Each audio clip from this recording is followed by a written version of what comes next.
Yeah, it makes sense. And honestly, like, mentality's a weird, hard thing to I get a know. lot better at in this game. Yeah. I feel like because I can grind something out in training mode for hours, and that's actually what I used to do back when I was initially learning the game, and I was a silly young buck thinking that execution is all that matters in the game, and all I need to know is how to get the cool combos, and I can start winning every game. And what do you know? I get thrashed because my fundamentals are bad. You Yeah. know. Yeah, bro. I, Nail so the that's actually trick, one. man. That's literally nail the trick. Yeah, it was one of the things for kind of a while, I actually entirely dropped combo training for a while because I wanted to just hard focus on my neutral because it is 100% my weak point. And I feel like I've been getting a lot better with it. I've actually finally started going back into labbing combos again because I feel like I'm in a good enough place where I can work on both of them now and I don't need to hard focus as much. And yeah, I would say one of the biggest things too with regards to your combo or anybody's combo game, the point of a combo game is to reward your good decision making. Your combo is not your decision. Your combo starter was your decision, right? Whether it's getting a stray hit and turning it into something, it wasn't the thing that you turned it into. It's like I didn't decide to do 60%. I decided to go for a grab, right? I didn't decide to go for a nair drag down that's going to like give me, I don't know, a kill confirm. I decided to go for a nair drag down because I knew you were going to go for a grab, or I knew you were going to go for a dash attack, right? So so that's exactly what it is. Like it can't really be said any more straight up than that. It's not about the combo. It's not about the percent. It's about the decision making. So if you get to that point, like your combos, they should almost feel automatic. Don't think to yourself, I knew you were going to get hit by the 60% combo. It's I knew you were going to hold shield too long and let me get this grab. Yeah. Right? So that's kind of what I'm doing right now with my combo game. I'm trying to learn a lot of the things that are like DI specific with Pikachu because he has a whole lot of things like that. And I'm trying to get used to landing them so that I can understand when I can start using them. And I want to eventually start making conditioning and start using conditioning to land a bunch more of these. But I feel like that's a little bit more down the road. And it's definitely a huge level up if I can get there. So with conditioning, there's some things that you could be thinking about. Like if you want to say the most basic conditioning tool that you have is T-Jolt, pay attention to how somebody reacts to your T-Jolt. And I think we may have talked about this a little bit in the past, just very quickly. When you throw out a T-Jolt, does your opponent shield? Do they jump? Do they roll? Do they spot dodge? Do they put themselves on a platform? Do they have a reflector? Again, in the case of Falco, if I'm really worried about T-Jolt, do I, let's say, jump and reflect to try and beat you to the punch? Do I throw out my reflector when you haven't even thrown out T-Jolt because you fully have conditioned me? Because every time you jump, like right here, I think a T-Jolt's coming, right? Yep. So if I'm in the middle of this and you've actually got me caught, it's like, oh, I don't have to throw out a T-Jolt. I just come down and get a tomahawk grab, or come down and get an instant dash attack, or I come down with like an air drag down, or come down with like a fair or something, like a fair drag down down tilt, or an air drag down grab. And this, now me, the defender in this case, I'm completely flustered. It's like, oh, I thought T-Jolt was coming.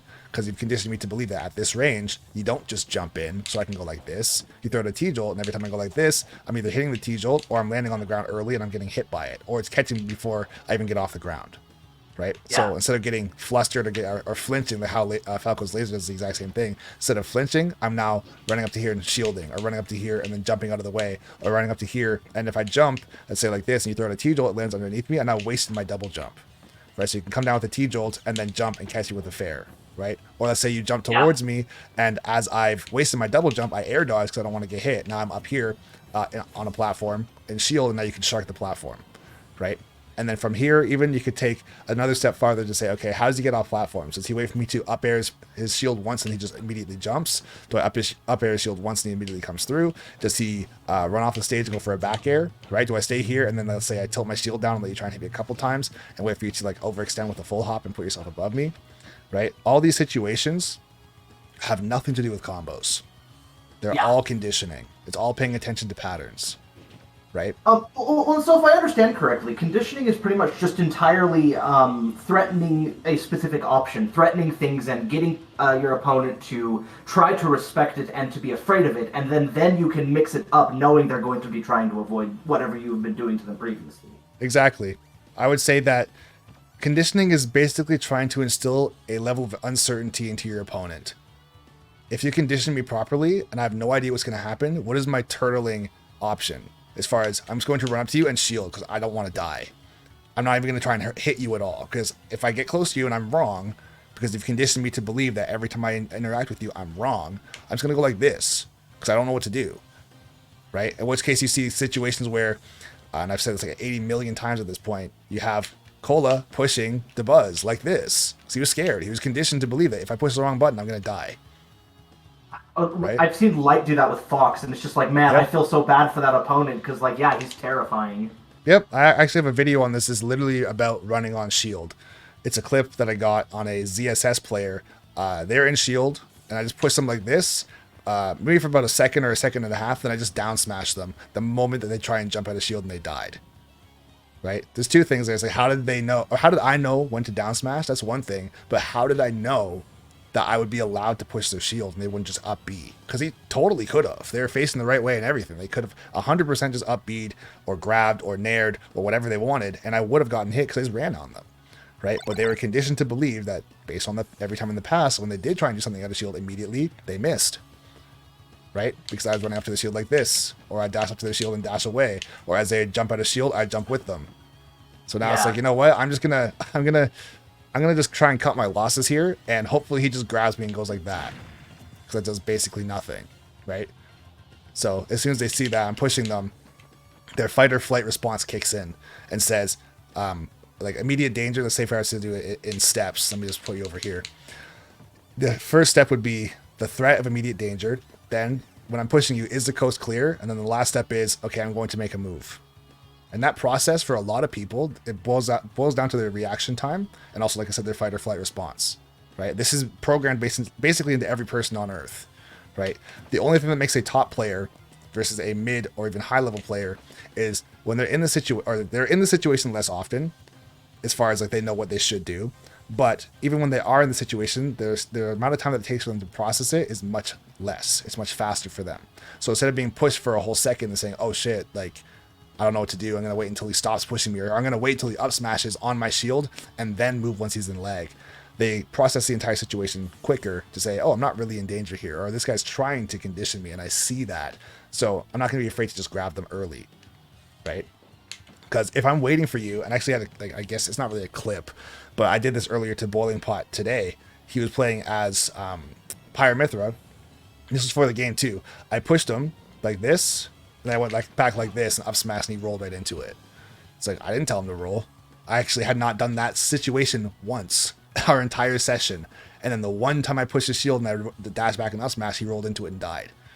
It's like, well, why did that happen? It's like, because most of the time before, when he did something out of shield, he got caught. Right? Or he'd like, let's say I was pushing his shield like very slightly, or went up to his shield, he upbeat out of shield, and then I shielded, and then I got a grab or something. So it's like, I'm not going to do this. I'm just going to wait and see what happens. And as I pushed him further and further to the edge of the stage, eventually a forward throw or a down throw is much more threatening, because before it was going to be an on-stage situation, and now it's turning into an edge guard situation as I'm pushing him. So he wants to go back to where safety is, which is the wide side of the stage or the left side of the stage.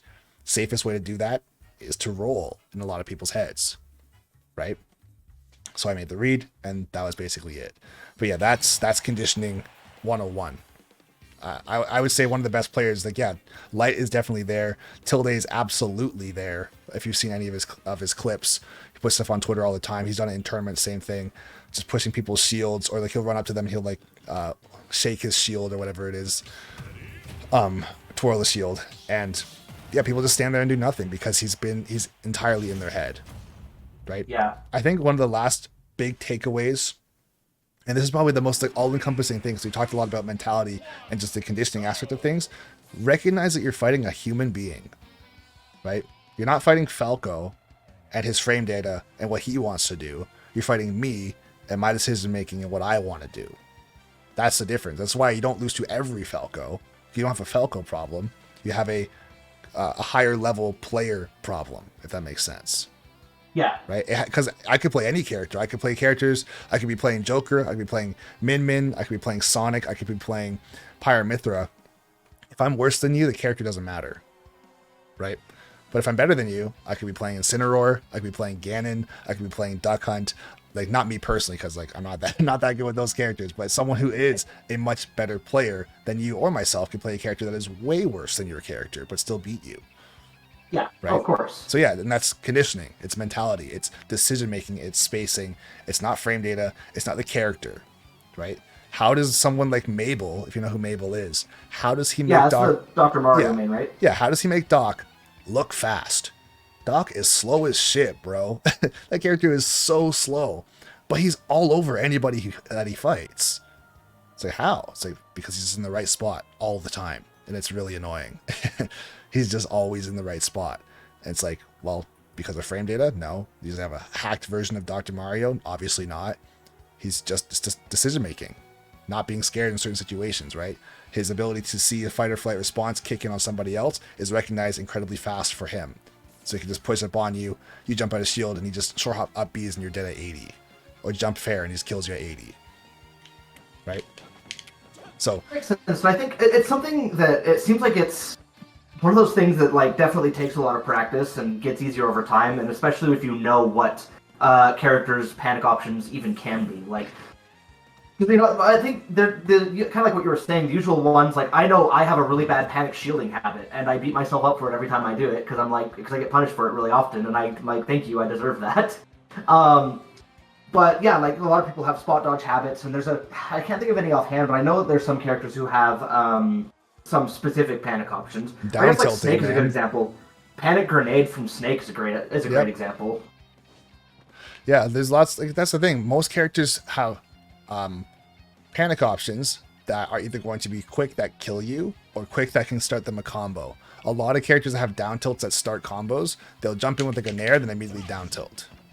Even Fox, nair down tilt. Yoshi, nair down tilt. Sheik, nair down tilt. DK, same thing, nair down tilt. Roy, nair down tilt, right? And it's not like every character is down tilt, because there's some characters where down tilt it's okay, but it's not the best thing ever. Greninja, same thing, land with nair down tilt, safe move into safe move, right? So if you are not ready for that, they're going to keep on doing it over and over again, right? But if you're calling it out as far as a panic option to say, okay, the average character or the average player that plays this character would probably do this because if they're wrong once, they're hoping they catch you slipping and it wasn't a waste of an approach, right? If I can't get a nair drag down, for example, like not my panic option, but let's just say I can go nair into grab. So if the nair hits your shield and you just wait, I get a grab.